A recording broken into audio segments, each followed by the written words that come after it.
Hey there, geeks! Adam here, bringing you another edition of Comic Card Crazy. If you've been following our episodes prior to this, we started off with the Marvel Universe, series 1 through 4. Super awesome and nostalgic to go back there. But we're going to jump into another universe now. That is the Image Comics universe. Yes, we've kind of been dipping our toe as far as our interviews. In fact, recently we interviewed Erik Larsen on the Wizard Files, which you can check out here on YouTube, as well as our regular Wizards, the Podcast Guide to Comics podcast feed. So that being the case, we thought it was only appropriate that we open up a pack of Erik Larsen, the Savage Dragon collector cards. So it'll be interesting to see what's inside there. I'm assuming some panels from the comics mainly. But, you know, in our interview, it may have been apparent that I am not like the world's biggest Savage Dragon or Erik Larsen fan. It's certainly, you know, recognizable. He's someone that I can always check out his work. And I've picked up a few issues in the back issue bins over the years. You know, just interesting stuff here. There was the Jim Lee version of Savage Dragon from the Image X month. Of course, Savage Dragon has appeared also on the cover of Wizard, although never on his own solo cover. It's always been kind of like Image collages or commemorations, and, you know, Savage Dragon will pop in there. Now, as far as me and Erik Larsen, though, with my history with comics, you know, I got into comics about 1990, 1991, and his comics, at least some covers, were the first ones that made me pick up some issues, which was this Vibranium Vendetta series that was going on in the Spider-Man annuals in 1991. So Black Panther, Iron Man, you have Kingpin is involved there, and as you see here, Ultron. So he did not do the interiors, but all these covers were Erik Larsen, and they were certainly dynamic. They caught my attention. And then later on, I don't think I bought any issues of Savage Dragon when they were new, except for when like I mentioned in the interview, he did a crossover with Mike Allred's Madman and the superhero team that he was part of called the Atomics. So it was a little 3-issue mini-series while, you know, Savage Dragon was in kind of this like alternate timeline, reality, dystopia. Anyway, it was just interesting to discover Erik Larsen's interpretation of a character I was a big fan of. So, like I say, I don't know every in and out of the universe, but I've watched the cartoon, you know, I remember the action figures, so I know, you know, a little bit about Freak Force and all of that. I'm sure they'll be making an appearance here in the cards. So let's open it up. Let's check it out. Okay, so here we are with our pack of Erik Larsen, the Savage Dragon collector cards by Comic Images, telling us we get 10 collector cards per pack, special Prism cards in this series, which is cool. Maybe we'll end up with one of those. Although I do have to say, it's a little confusing when they have Erik Larsen at the top. Like, it doesn't say Erik Larsen's apostrophe S. So it makes you think, is Erik Larsen the real name of the Savage Dragon? Anyway, let's take a look on the backside here. So it tells us that there were 90 cards in the set and 6 additional Prism cards. These are coming out in 1992. So, I mean, this is almost like, you know, just building the anticipation, I think, for the issues that were kind of coming out infrequently from Image. But we should say, you know, the Comic Images made a lot of cards. They did Youngblood. They did all these other ones, right? So, let's see what is inside here, though, for this pack. It's interesting, like the pack feels a little bit taller than the cards themselves. Like there's a lot of room inside there. I don't know what that means exactly, but let's check this out here. Ooh, there's something on the... That's interesting. Look at that already. The backs of the cards are green. I was not expecting that. That jumps out at me. That shows a little extra thought was put into these. But yeah, so there we go right here. This is kind of strange because it looks like it was cropped awkwardly out of an issue of the comic. Some bad guy has a little kid held hostage, but it looks like Dragon might be after him here. What does that say? Hellraiser has a young hostage in his clutches, but the dragon won't stand for any more violent attacks against the innocent. He leaps up and brings Hellraiser to the floor with a backflip and a mighty crash. Hellraiser, man. They gotta love those 90s comic names. Okay. Check this one out here. So we definitely have some superpowered bad guys, but again, Dragon kind of always observing the mayhem, right? He can't believe what he's seeing. Here, Catch. Basher is one of the bad guys, it would appear. Interesting. So throwing innocent people at the dragon as a distraction. Ooh, that's a pretty dramatic pose. He's looking pretty awesome there. That's the action cop hero, right? That you come to expect from Dragon. Looks like he's been in a skirmish recently. What's this going to tell us? Oh, nice shot of the fin there. I'm here.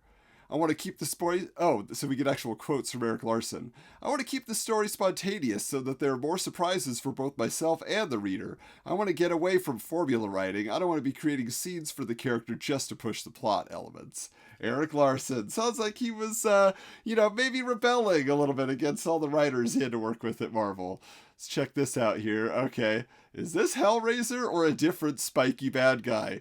Definitely got a good hit off on Dragon, though. I mean, that's a lot of blood coming off there. Let's see. Sliced. Oh, Mako throws a punch from behind at Savage Dragon. Basher joins in the attack.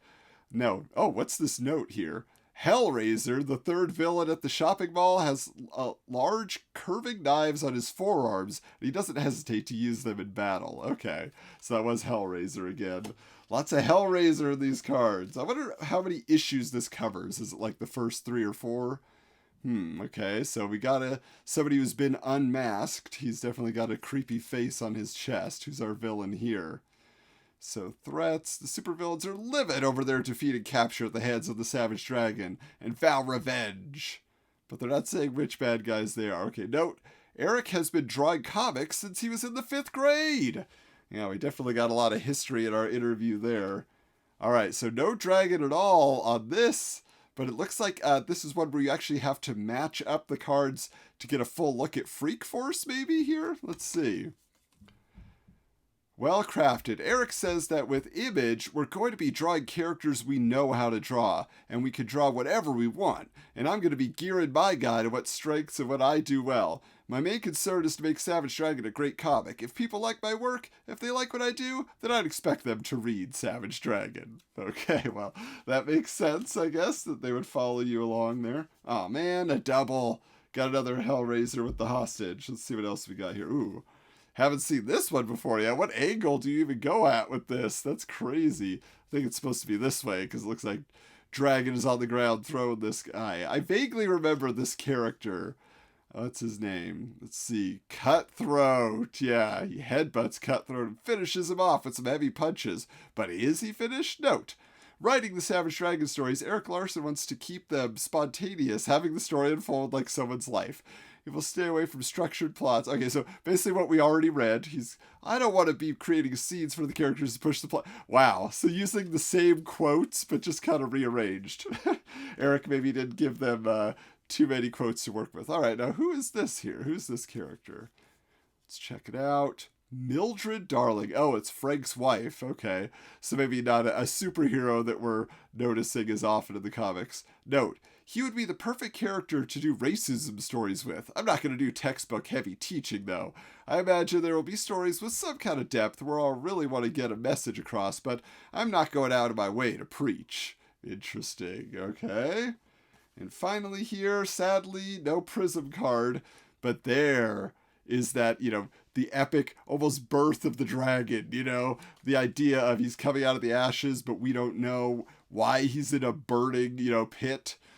So found. In the beginning, the dragon was mysteriously found unconscious in the midst of a burning field and taken to a local hospital. He's listed in good condition, but he has no memory of who he is or what happened to him. Erik says he doesn't know if he's the victim of some radiation accident or what. He has no idea where he came from, so he will be much different from any other character I've done.